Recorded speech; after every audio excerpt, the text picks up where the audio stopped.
Once upon a time, there lived a poor widow, and she had a son, Jack, and a cow, Belyanka. The cow gave milk every morning, and the mother and son sold it in the bazaar, and that was how they lived. But once Belyanka did not give milk, and they did not have food. Mom decided to sell the cow and open a shop with the proceeds. Jack took the rein in his hands and led the cow to the market. No sooner had he arrived than he met some wonderful old man. He said he would like to trade Jack's cow for beans. And with these words, he took out a handful of some strange beans from his pocket. The old man said these beans are magical. They need to be planted in the evening, and by morning they will grow to the very sky. Jack became very interested and agreed. The boy came home early. Mother was very angry that he gave the dairy cow in the whole neighborhood for a handful of some nasty beans. But Jack remembered the old man's words and decided that there was nothing to do, and planted beans in the yard. He went up to his attic sad, and fell asleep. In the morning, Jack woke up and saw something like a large tree in the yard. And this, it turns out, his beans sprouted, and the huge stem continued to grow upward until it grew to the sky. Jack jumped onto the stem and climbed up like a ladder. He climbed and climbed and climbed and climbed until, at last, he reached the sky. There he saw a long and wide road that led him to a huge castle. Jack went to his gate and knocked. The gate opened, and a tall woman stood on the threshold. Stuttering with fear, the boy asked for something for breakfast. The giantess let him in, but warned him not to catch the eye of her husband, because he is a cannibal. She took Jack to the kitchen. But before he had time to eat even half of his breakfast, suddenly the whole house shook from someone's steps. The boy was not taken aback and instantly jumped into the furnace. And at that very moment, the cannibal entered the room. Well, he was as big as a mountain. The cannibal took out 2 bags of gold from a huge chest and sat down to count the coins. He counted and counted, finally began to nod off, and began to snore. Then Jack quietly climbed out of the oven, crept past the cannibal, grabbed 1 bag of gold, and rushed to the beanstalk. He threw the bag down, and he began to go down the stem lower and lower, until, finally, he found himself at his house. Jack told his mother everything that had happened to him, and handed her a bag of gold. They began to live on the money that was in the bag. But eventually the sack was empty and Jack decided to try his luck one more time at the top of the beanstalk. One fine morning, he got up early and climbed a beanstalk. The man-eater's wife stood at the threshold of the huge castle. She said that she would not let him in, because the last time her husband had lost a bag of gold. But all the same, she took pity on the poor boy, and let him into the castle. Suddenly the footsteps of a giant were heard, and Jack again hid in the furnace. The cannibal entered and told his wife to bring the hen that lays the golden eggs. The giantess brought it, and the ogre ordered the chicken to lay, and she laid the golden egg. The pleased giant began nodding and snoring. Then Jack climbed out of the oven, grabbed the golden chicken, and rushed to the beanstalk. The boy returned home. He showed his mother a wonderful chicken, and they began to live selling golden eggs. But soon it seemed to Jack that this was not enough. And he again decided to try his luck at the top of the beanstalk. This time the boy climbed into the castle through the window. He jumped into a copper cauldron and hid. The cannibal and his wife entered the room. The giant smelled the boy, and they rushed to look for him in the oven. But he was not there. They searched every nook and cranny, but they didn't think to look into the copper cauldron.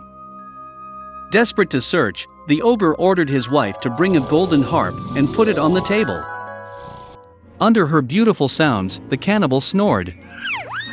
Then Jack quietly climbed out of the cauldron, grabbed the golden harp and rushed to the door. But the harp played loudly and woke the cannibal.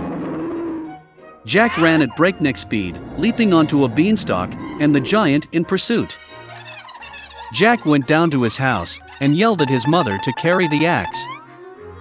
The mother ran out with an axe in her hands. The boy grabbed the axe and began to chop the beanstalk. The ogre felt the stem swing violently and stopped. Then Jack struck again with an axe and cut the beanstalk. It swayed and collapsed, and the ogre fell to the ground and crashed. From that day on, Jack and his mother never knew poverty again. But the boy was very sorry that, because of their greed, they almost paid with their lives. He promised that he would never steal again, and would work hard for the good of the family. Once upon a time there was a miller with his beautiful daughter. He really wanted to get rich, so he did nothing but lie to others. The people did not like this, and they complained about the miller to the young king. The king decided to teach the miller a lesson and called him to the castle. Introducing himself to the king, the miller told about his beautiful daughter. He lied that she knew how to turn straw into threads of gold. The king asked the miller's daughter to come to the castle the next day and show everyone her abilities. When the father told his daughter about this, she was furious that he had lied again. The next day they went to the castle. The king led the girl into a room in which a spinning wheel and a basket of straw were prepared. The king ordered that by dawn all the straw turns to gold, and if she fails, then her father will be punished for deception. The girl looked at the straw and cried bitterly. Suddenly, the room lit up with light, and a small man appeared in the middle of it. The midget asked why she was crying. The girl told him everything. The little man offered to help, but in return he asked for a necklace that hung around the girl's neck. She agreed, and the dwarf set to work. As soon as he turned all the straw into gold, the little man disappeared as suddenly as he appeared. Morning has come. The king entered the room and was amazed at what he saw. Cool. The girl was happy. But instead of letting her go, the king brought in more straw. He ordered to turn it into gold by morning. The girl began to cry again. But then the dwarf appeared before her again. This time he asked in return for a precious ring that her mother had given the girl. The dwarf took the ring and began to spin straw. By morning the baskets were full of gold. When the king entered the room, he was very pleased. Cool. But instead of letting go of the girl, this time he filled the whole room with straw. The king ordered all the straw to turn to gold by dawn. In return, he promised to pardon his father and make her queen. As soon as the king left the room, the dwarf appeared again. But this time, the girl couldn't give him anything. And then the little man said that he would turn the straw into gold if in return the future queen would give her child, who would be born. The girl saw no other way out, and therefore accepted his offer. When morning came, the king saw gold, and was very happy. This time he kept his promise. He freed the girl's father, and made her his wife. So the miller's daughter became queen. After a while, her child was born. And one day, when the girl was putting him to bed, a little man appeared. He warned that he would take the child in 3 days if the queen did not find out the dwarf's name. As soon as the little man disappeared, the girl asked the servants to make a list of all the names in the kingdom. By morning the servants brought the list.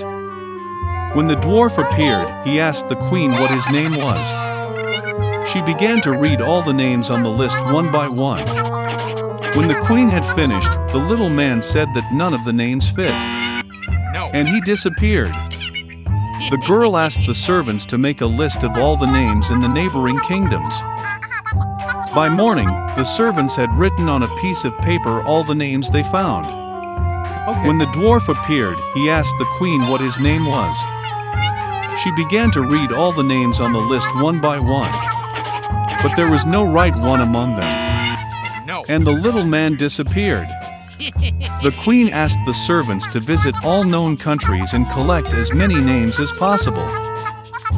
At dawn, a servant told the queen that he had seen an unusual situation the night before.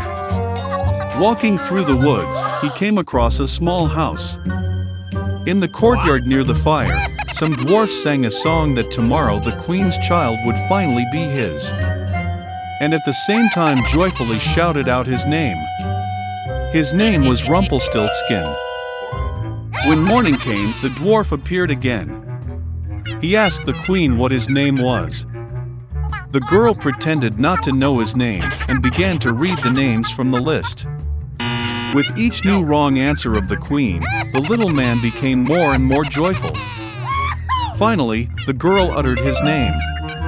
And at the same moment, the ground under the feet of the dwarf crackled, and he fell into a huge hole. So the queen got rid of the greedy little man. Later, she told the king about everything.